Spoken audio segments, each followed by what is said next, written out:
Hello everyone, হেসেল কাহিনীর তরফ থেকে আমি মনীষা আজকে তোমাদের সামনে নিয়ে এসেছি একটি দুর্ধর্ষ ভর্তা রেসিপি। দুর্ধর্ষ এর জন্য বলছি, তোমরা বাড়িতে ট্রাই করে দেখো, অবশ্যই তোমাদের ভালো লাগবে।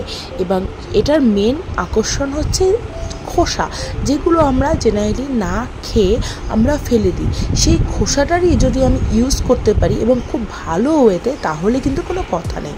এটা হচ্ছে ঝিঙের খোসা বাটা।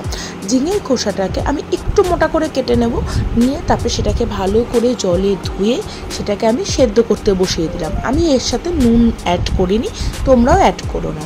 এরপরে সেদ্ধ হয়ে গেলে আমি একটা মিক্সিং জারে সেই যে খোসাগুলো আছে সেগুলো নিয়ে তার মধ্যে দেবো পরিমাণ মতো রসুন, বেশ খানিকটা কাঁচা লঙ্কা, আর আমি দিয়েছি নারকোল। নারকোলের জন্য এর স্বাদটা আরও বেড়ে যায়। ভালো একটা স্মুথ পেস্ট বানিয়ে নিলাম। এবার একটা কড়াইয়ে সর্ষের তেল গরম করে দিয়ে দিলাম কালো জিরে ফোড়ন। এর মধ্যে দেবো বেশ খানিকটা পেঁয়াজ কুচি, ভালো করে ভেজে নেব। এখানে আরেকটা কথা বলি, তোমরা পেঁয়াজ কুচি না দিয়ে পেঁয়াজের পেস্টও দিতে পারো, কিন্তু পেস্টের থেকে পেঁয়াজ কুচি তোমরা যদি লাল করে ভেজে দাও তাহলে সেটা খুব ভালো হয় খেতে। তো একটু লাল করে ভেজে আমি এর মধ্যে দিয়ে দিলাম আগে থেকে পেস্ট করে রাখা ঝিঙের খোসা, দিয়ে ভালো করে এবার এটা জল শুকানোর জন্য আমি ওয়েট করব। আমার মোটামুটি 30 থেকে 45 মিনিট টাইম লেগেছে। এর জন্য তোমরা তোমাদের রিকোয়ারমেন্ট অনুযায়ী এর টাইম দিও। এর মধ্যে দিয়ে দিলাম পরিমাণ মতো নুন আর অল্প সামান্য হলুদ, এবং তার সাথে অবশ্যই দিয়ে দেবো চিনি। চিনি ছাড়া কোনো খাবারেরই টেস্টটা ব্যালেন্স ঠিক হয় না। তো দিয়ে দিলাম চিনি। এবার ভালো করে আমি এটাকে কষতে দেবো যতক্ষণ না জলটা এর থেকে পুরো টেনে আসছে। ভর্তাটা আমাদের বাঙাল বাড়িতে কিন্তু প্রচণ্ড হয়।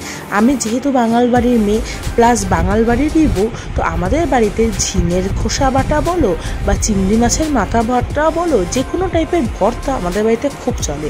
তাই তোমরা যদি মনে করো অন্য কিছু ভর্তা দেখবে, আমাকে অবশ্যই কমেন্ট করে জানিও। তো তোমাদের সাথে কথা বলতে বলতে হয়ে গেল, মোটামুটি আমার জল শুকিয়ে গেছে, তোমরা দেখতেই পাচ্ছ। আমি আরেকটু ভালো করে ভাজা করে নেব যতক্ষণ না এটা রাউন্ড শেপ হয়ে যাচ্ছে খুন্তির সাহায্যে। তোমাকে আস্তে আস্তে আমি পরে দেখাচ্ছি যে এটা কীভাবে রাউন্ড বুঝবে যে এটা মোটামুটি কমপ্লিট হয়ে গেছে রান্না।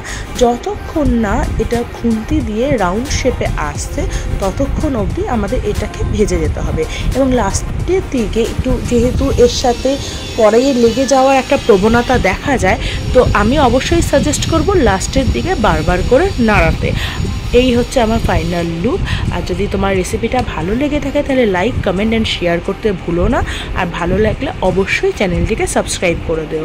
আর ওপর থেকে অবশ্যই সর্ষের তেল ছড়িয়ে গরম গরম ভাতের সাথে জমে যাবে আমার এই রেসিপি।